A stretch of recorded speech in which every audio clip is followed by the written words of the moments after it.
வீட்டில் இருக்கிற பொன்னி அரிசியை வச்சு ஒரு துளி கூட நெய் சேர்த்தாம நல்லா மணக்க உதிரியான மட்டன் பிரியாணி எப்படி செய்கிறதுன்னு பார்த்தலாம் வாங்க. ஒரு பாத்திரத்தில் 100 கிராம் ரீஃபண்ட் ஆயில், 100 கிராம் தேங்காய் எண்ணெய் சேர்த்துக்கலாங்க.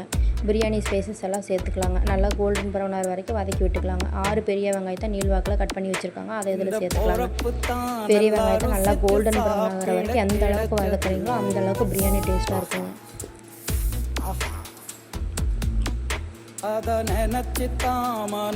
6 பச்சை மிளகாயை இதில் சேர்த்துக்கலாம்.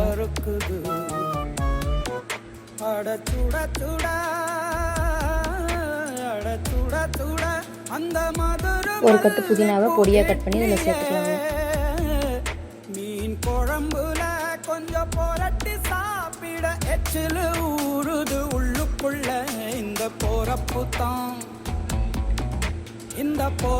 தான் நல்லா ருசிச்சு சாப்பிட கிடை. 150 கிராம் இஞ்சி பூண்டு பேஸ்ட் சேர்த்துக்கலாங்க.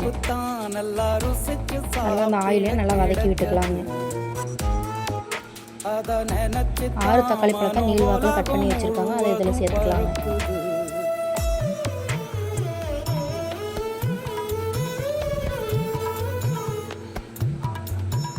அளவான உப்பு சேர்த்துக்கலாங்க. தக்காளி பழம் நல்லா எண்ணெய் பிரிஞ்சு வர வரைக்கும் நல்லா வதக்கி விட்டுக்கலாங்க.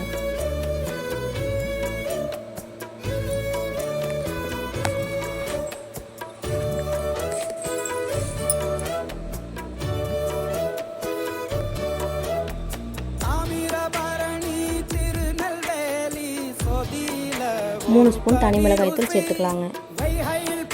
1 கிலோ அரிசிக்கு 1 கிலோ மட்டனை வேக வச்சு வச்சுருக்காங்க, அதை இதில் சேர்த்துக்கலாங்க. திண்டுக்கல் பிரியாணிக்கு கத்திரி தொக்கு இருக்கு, தென்காசி பரோட்டாக்கு சிக்கன் கறி இருக்கு, அம்மாவின் வாசம் உண்டு வேப்பம்பூ குழம்புக்கு, அவதானே ஊட்டி தந்தாய நிலவுக்கு, உணவிலே ஒரு உறவு இருக்குது, உள்ளுக்குள்ளே ஒரு கவிதை பிறக்குது. போறப்புத்தான் அத நினைச்சுத்தான் இந்த போறப்புத்தான் நல்லா ருசிச்சு சாப்பிட கிடைச்சது. வீட்டில் அரைச்ச பிரியாணி மசாலா தூள் 2 ஸ்பூன் இதில் சேர்த்துக்கலாங்க.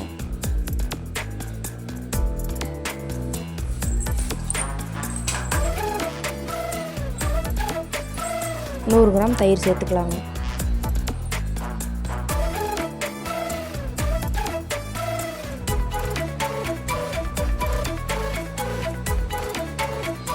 இப்போ 1 டம்ளர் அரிசிக்கு 2 டம்ளர் தண்ணி சேர்த்துக்கலாங்க. இப்போ நான் 4 டம்ளர் அரிசி எடுத்துருக்காங்க, 8 டம்ளர் தண்ணி சேர்த்துக்கலாங்க.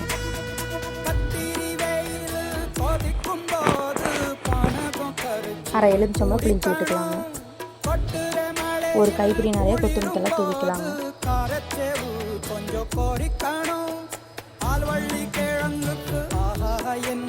இப்போ நல்லா தண்ணி கொதி வந்துருச்சுன்னா ஊற வச்ச அரிசி இதில் சேர்த்துக்கலாங்க.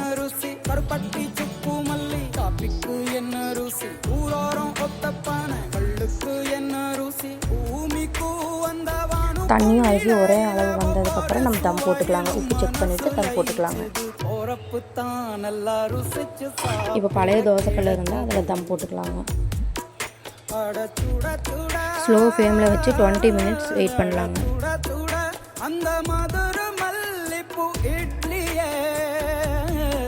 மீன் குழம்புல கொஞ்சம் புரட்டி சாப்பிட எச்சில் ஊறுது.